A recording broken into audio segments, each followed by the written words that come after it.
రకమైన మాదక ద్రవ్యాలు సేవించడం వల్ల జీవితాలు సర్వనాశనం అవుతున్నాయి అని, మాదక ద్రవ్యాల వలన కలిగే అనర్థాలను ప్రతి ఒక్కరూ తెలుసుకుని మాదక ద్రవ్యాలను తరిమి కొట్టాలి అని పిఠాపురం నియోజకవర్గ జనసేన పార్టీ నాయకులు డాక్టర్ పిల్లా శ్రీధర్ పేర్కొన్నారు.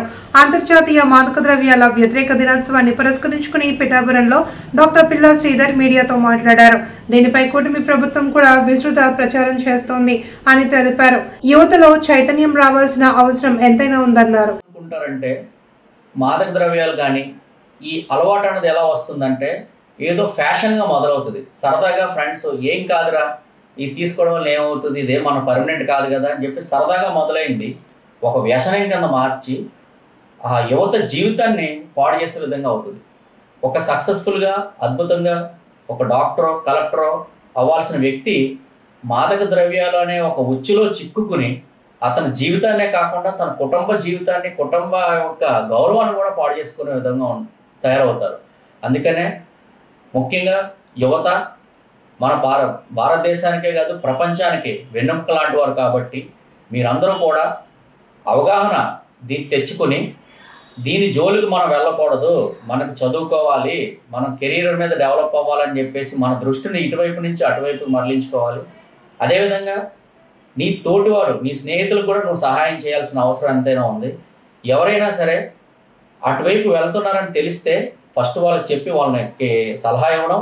ఒకవేళ వాళ్ళు మన చేయి దాటిపోతున్నారంటే వెంటనే మీ టీచర్ కంప్లైంట్ చేయడం, లేదంటే వాళ్ళ పేరెంట్స్ చెప్పడం వల్ల వాడు చిన్నగా దానికి అలవాటు అవుతున్న సందర్భంలోనే మనం దాన్ని ఆపుకోవడం జరుగుతుంది. దానివల్ల నువ్వు తనకి చాలా మేలు చేసిన వాడు అవుతావు. రేపు పొద్దున తను మంచి పొజిషన్కి వెళ్ళాడంటే దాంట్లో ఖచ్చితంగా నీ బాగా ఉంటుంది. కాబట్టి నీ స్నేహితులు కూడా మీరు దీని నుంచి రక్షించాలని చెప్పి నేను కోరుతున్నాను.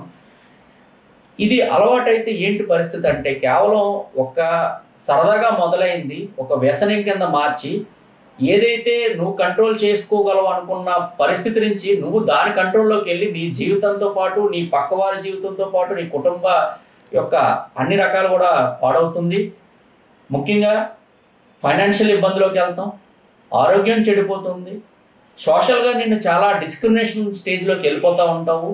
అదేవిధంగా చాలా ఫైనాన్షియల్ ఇబ్బంది కూడా దీనివల్ల వెళ్ళిపోతూ ఉంటారు. కాబట్టి దాని జోలికి వెళ్ళకండి. ఈ మాదక ద్రవ్యాలు అంటే కేవలం ఏదో డ్రగ్స్ హైదరాబాద్ స్టేజ్లో తీసుకుంటారు మాకేం ఉండదని చెప్పేసి కాదండి. మనకి సహజంగా దొరికే వాటిలో కూడా ఇవన్నీ కూడా చాలా ఈజీగా యాక్సెసిబుల్ అయిపోయిన పరిస్థితి ఉంది. కాబట్టి వాటి జోలికి వెళ్ళకండి. మందు, ఈ సిగరెట్స్, అదేవిధంగా ముఖ్యంగా గంజాయి అది చాలా ఈజీగా దొరికేస్తుంది. కాబట్టి వీటి జోలికి ఎట్టి పరిస్థితులు వెళ్ళకూడదు. ఇంకొకటి ఏంటంటే దీన్ని ఎడిక్షన్ అంటారు. ఒకసారి ఏమైందంటే అది మీకు అలవాటు అయిందంటే ఆ టైం టు టైం మీకు వెళ్ళలేని పక్షాన మీరందరూ కూడా విత్డ్రావల్ అంటారనమాట. అంటే ఏదైతే చెడు వ్యసనం ఉందో దానికి అలవాటై ఆ టైం టు టైం అవ్వకపోతే మీకు వణుకు వచ్చేయడం, ఒక రకమైన చిరాకు రావడం, పిచ్చి పిచ్చిగా బిహేవ్ చేయడం మన సినిమాలో కూడా చూస్తాం కదా, ఆ రకంగా తయారవుతుంది. అలవాటు లేని వారు ఎట్టి పరిస్థితుల్లో అలవాటు చేసుకోకండి. ఎవరైనా అలవాటు ఉంటే మీరు ఖచ్చితంగా డాక్టర్ని సంప్రదించి దీనికి ప్రత్యేకమైన డీఅడిక్షన్ సెంటర్స్ ఉన్నాయి, సైకియాట్రిస్ట్ని కన్సల్ట్ చేస్తే వాళ్ళు మీకు సహాయం చేస్తారు. అదేవిధంగా మీకు ఇంకోటి, ఈ అలవాటు అయిన తర్వాత గవర్నమెంట్ కూడా అంత ఈజీగా ఊరుకోదు. భారతదేశ ప్రభుత్వంతో పాటు అన్ని ప్రభుత్వాలు కూడా, ముఖ్యంగా మన కూటమి ప్రభుత్వం మాదక ద్రవ్యాల మీద ఉక్కుపాదం మోపుతుంది. మీరు ఒక్కసారి నార్కోటిక్ కేసులో కానీ బుక్ అయ్యారంటే మీ ఎంటైర్ లైఫ్ అంతా కూడా వేస్ట్ అయిపోతుంది. కాబట్టి ఒక్కసారి ఆలోచించుకుని భవిష్యత్తును దృష్టిలో పెట్టుకుని ఈరోజు మనం ప్రజెంట్ జీవితాన్ని చాలా క్రమబద్ధీకరంగా ఒక నిబద్ధతతో ముందుకు వెళ్ళాలని చెప్పేసి నేను యువతను ప్రత్యేకంగా కోరుకుంటున్నాను. నేను కొంచెం ఎక్కువ టైం తీసుకున్నా కూడా మరీ ఎందుకు చెప్తున్నానంటే ఈరోజు యువతే భారతదేశాన్ని వెన్నెముక. యువత మీరు లేని పక్షాన ఒక 10-20 సంవత్సరాల తర్వాత మన భారతదేశం అన్నది గ్రోత్ ఉండదు. కాబట్టి మీరందరూ బాగా డెవలప్ అవ్వాలి, మంచి పొజిషన్స్కి వెళ్ళాలి. ఈ చెడు వ్యసనాలకి 100% దూరంగా ఉండాలి. మీతో పాటు ఒక 10 మందిని మీరు ఎడ్యుకేట్ చేయండి. దాని ద్వారా మీరు బాగుపడితే ఆటోమేటిక్గా ఆంధ్రప్రదేశ్ బాగుపడుతుంది, మన భారతదేశం బాగుపడుతుంది, ప్రపంచం బాగుపడుతుంది.